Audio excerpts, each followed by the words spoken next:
Elle a été transformée à cause de cet acte. Suivez cette scène jusqu'à la fin. Elle rentre en même temps dans la maison, elle voit l'argent par terre.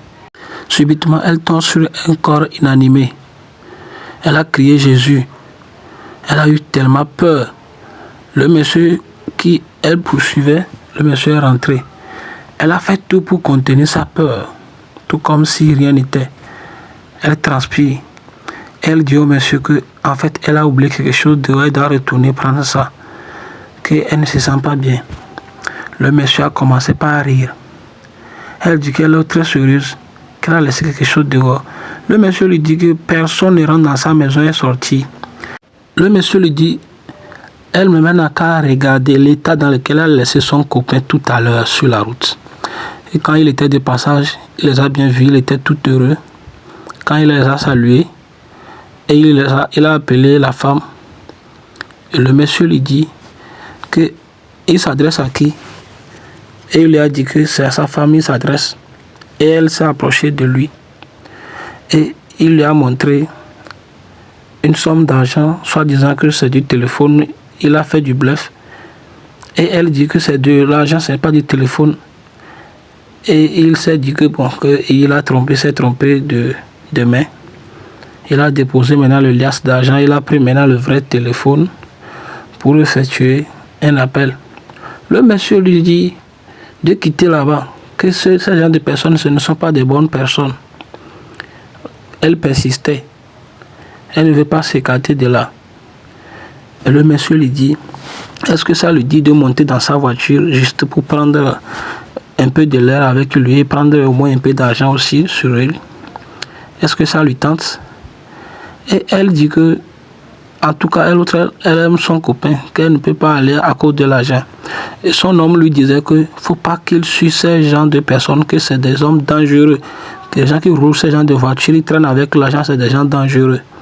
Et elle dit que c'est vrai, qu'elle ne peut pas aller dans ce genre de voiture.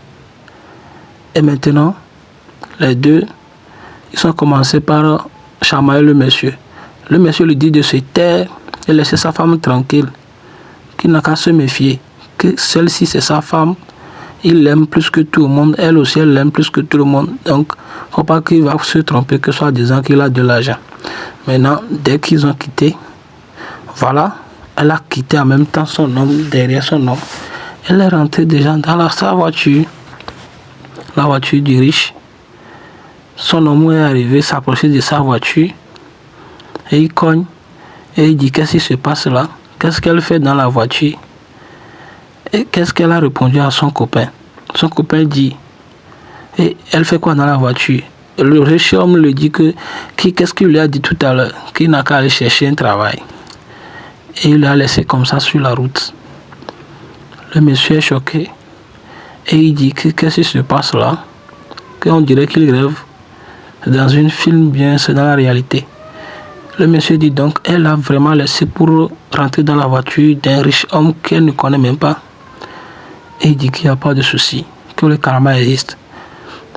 Que lui-même, il n'a qu'à voir que quand elle a quitté comme ça le monsieur là, comment elle veut que le monsieur se sente. C'est là, elle commence pas encore à demander pardon, qu'elle va retourner chez son copain, qu'elle va retourner là-bas, que c'est mieux. Et le monsieur lui dit, c'est trop tard pour ça. C'est trop tard. Parce que il est ce qu'il est aujourd'hui à cause d'eux. Parce qu'elles ne sont jamais satisfaits de ce que leur petit bonhomme les offre comme amour et le peu qu'il a pour leur donner. Elle dit non, qu'elle est la seule fille pour sa maman. Le monsieur aussi dit qu'il est le seul fils pour ses parents. Mais elle va joindre cette dernière pour lui produire plus d'argent dans la maison. Que elle-même n'a qu'à bien regarder cette dernière qui est là-bas en train de lui produire de l'argent. Elle aussi va lui produire de l'argent. La femme lui dit que non, elle ne peut pas lui produire de l'argent, qu'il n'a qu'à avoir pitié d'elle. Et le monsieur dit, pas de pitié, qu'il est ce qu'il est aujourd'hui à cause de leur mépris. À cause de leur mépris, elles ne sont jamais reconnaissantes. Que c'est à cause des mépris des femmes qu'il est rentré dans ce secte aujourd'hui, il est dans ce qu'il est.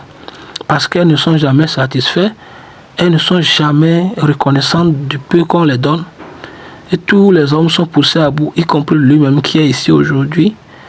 Il est rentré dans ce secte pour être ce qu'il est aujourd'hui, pas forcé, parce que les femmes le méprisent, les femmes ne le reconnaissent pas, parce qu'il n'a pas d'argent.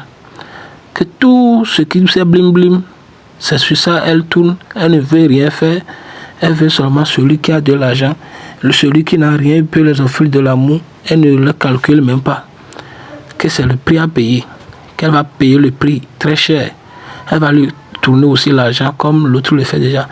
Il a fait sortir son torchon magique, il a balancé à l'air au visage de la femme, elle s'évanouit et elle tombe. Et il a tenu tout tranquillement allongé. En même temps, il a commencé par rire en invoquant ses maîtres spirituels qu'il y a de nouveaux repas, qu'il n'a qu'à produire plus d'argent pour lui. Il est très content. Il dit que maintenant, il a amené une viande encore fraîche dans la maison.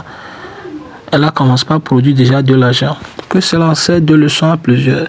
Soyez reconnaissants du peu que vous recevez de vos bonhommes. Comme on le dit souvent, tout ce qui brille n'est pas de l'or.